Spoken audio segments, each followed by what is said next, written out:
Hello everybody, welcome back to Cinema Savvy. It is myself, George, bringing you a brand new review, and today I'm going to be reviewing Nobody 2, which is now out in cinemas worldwide, and starring Bob Odenkirk as he returns to the role of Hutch in a sequel to what I've realised was a 2021 action film.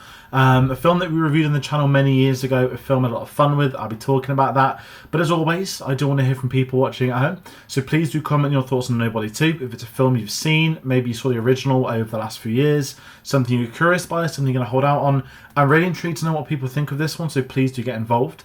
If you like this video, if you like what we're doing on the channel, it's been very busy the last few weeks. More than welcome to hit the like and subscribe button. We've got a lot more new releases to come. We are at the tail end of blockbuster season. We're starting to move into TV season. Not that we do too much TV things, but we've had Alien start, Peacemaker starts next week.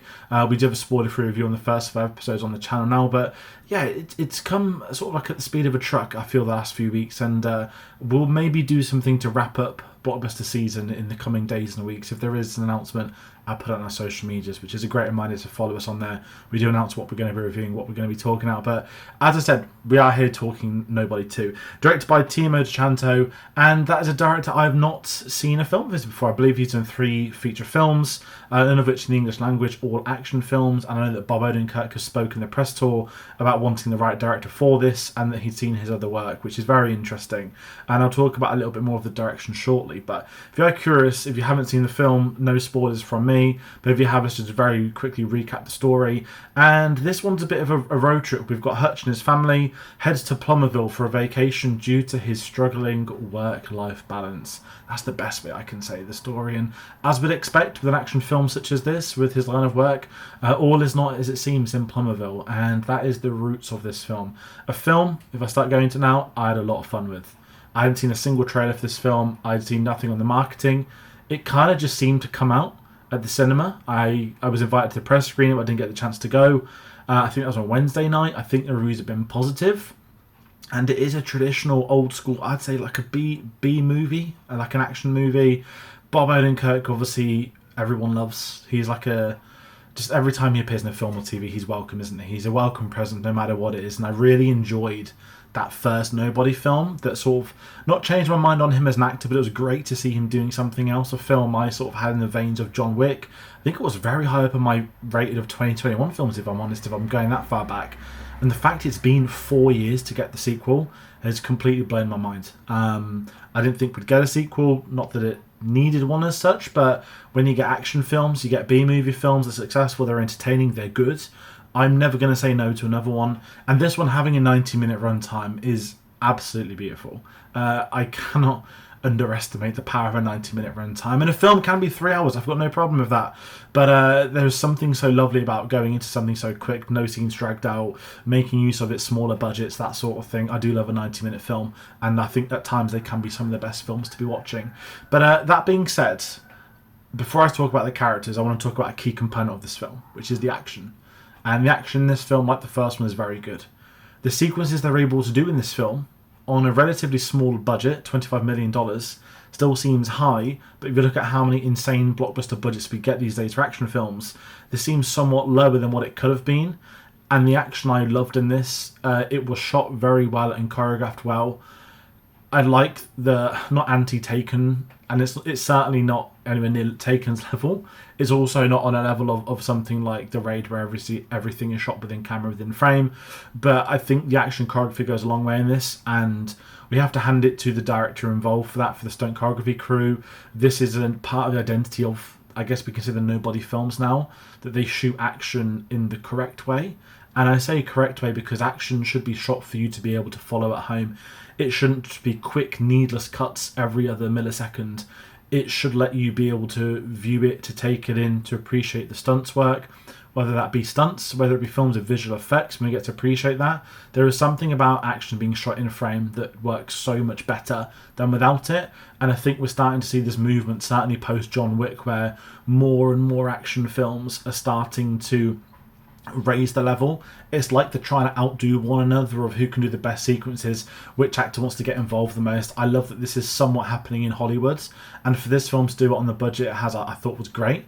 And that's a great way to talk about some of the characters in this. We've reunited with Hutch, played by Bob Odenkirk, taking him in at a point-blank level. He is having to pay off the debts from the first film, i.e. he destroyed a bank, so he has to make up that money somehow.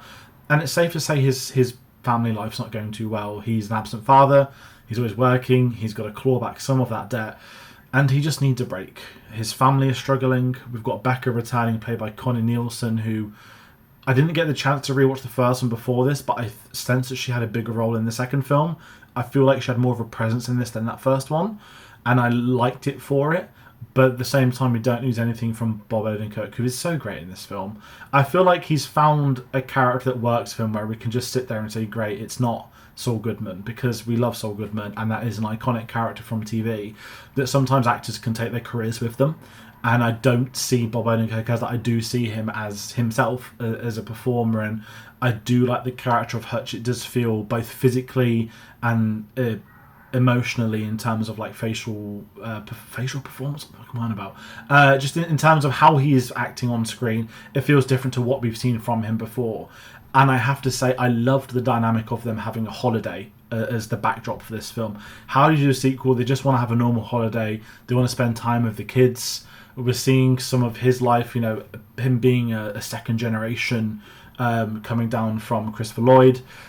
He doesn't want that to go to his son, and there's a big story out there with him and his son about not passing down certain traits when the son looked up to his dad, and his dad wants him to be better than him. I really appreciate that, and I like what they did with that story. In a 90-minute runtime, they did it quite well, and we have some similar beats with John Ortez playing the character of Wyatt. We also have Miguel. I've forgotten the actor's. I can never pronounce his surname. We've got Miguel from Karate Kid playing his son in this.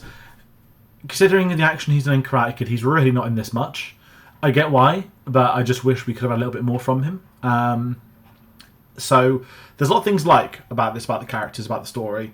And then we've got the villains as well. We have Ladina, played by Sharon Stone. Sharon Stone I've not seen on screen in years. She was great in this. She's clearly a lot of fun. She works as just I'm a character, I'm evil, I'm a bit deranged, and I'm going to really overplay that. Loved it. Worked for what it needed to be. We then have Colin Hanks in this film, who is playing a role that his brother Chet should be playing by heart, the corrupt, broken police officer. When you look at Colin Hanks, you look back at his dad, right? And I think Colin Hanks is a great actor, but he has been blessed to be the spitting image of his father.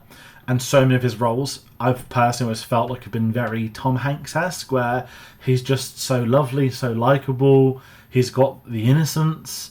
It was great to see him as this horrific cop, this corrupt cop who's on the other stuff.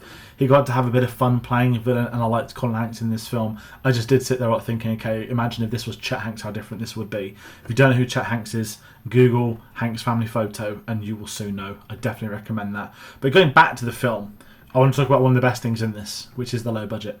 For what they were able to do with a $25 million budget is something that some films have just struggled with, that have maybe got 3 or 4 times as much. It utilises that budget, the set pieces, to have so many different action set pieces. And I'm not saying explosions in a Michael Bay way, but to have big action sequences with explosives, with the stunts, with teams of soldiers. It seemed to be so well kept under that radar, and to home in on such a simple and effective story. It's not trying to overcomplicate things. It's not trying to overdevelop things. You kind of go into this knowing, okay, this is going to be like a 90-minute action film. It's got a couple of actors we're familiar with, actors that we like.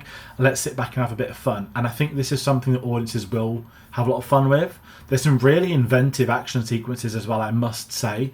There is a sequence at a water park, and a bit like Home Alone, and I love that when action scenes do this, when it turns the environment into weapons. There's just some really cool creative things in here that I really appreciated them taking into account, putting it on screen.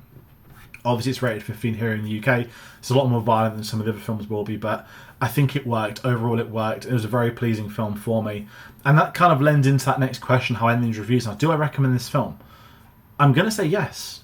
If you haven't seen the first Nobody film, give it a watch. If you enjoy that, you're going to love the second one. And if you haven't seen the first one, it would help to see that before the second one. I think it's streaming on Prime here, but it's just something that worked, and it feels right. You know, we've had an insane month. We've had the big superhero blockbusters. We've had, Superman. We've had Fantastic Four. We've had Tom Cruise back in May. There's been so many big films. it's nice to get something in summer blockbuster season that's small budget that is still action. We have amazing films like Weapons, which are smaller budget, but they're still horror films. We've had other ones recently that are enjoyable, like Freaky Friday, but for Nobody 2 to come on board at the time it has, I think the time is right, and I think the film delivered, and I'm excited for that, and that's why I'm going to recommend this film for you all to see. Do watch this if you do get the chance. If you don't want to see it at the cinema, I understand. I'd imagine this is one that will be streaming by the end of the year, and I think this will be very popular online. It's one of those films where if it ends up on a homepage at Netflix, a lot of people will watch it, and it'll be very successful, like the first, and it will find another life away from that cinema experience. So that's me rounding out this review. I hope you've enjoyed it. What else is coming up on the channel? A lot of things. It's been very busy. I'm going to be jumping on a podcast on Get Your Comic Con very soon. I mentioned Peace American Alien. TV shows are happening. I feel like the big films are done for summer, so I can now sit here planning. There's some big stuff we're doing in November time, the Pixar retrospective. I'm able to get my head down, plan some more things, so I'm going to be working in the background. There still will be reviews. There'll be a review for Creature Commandos going up on Monday, ahead of Peacemaker for you all to watch, and then when there are other videos to do, we will put them on our social medias. We've of course got the Harry Potter series going as well. So that's me rounding out. Thank you all so much for watching. Take care, and I'll see you on the next one.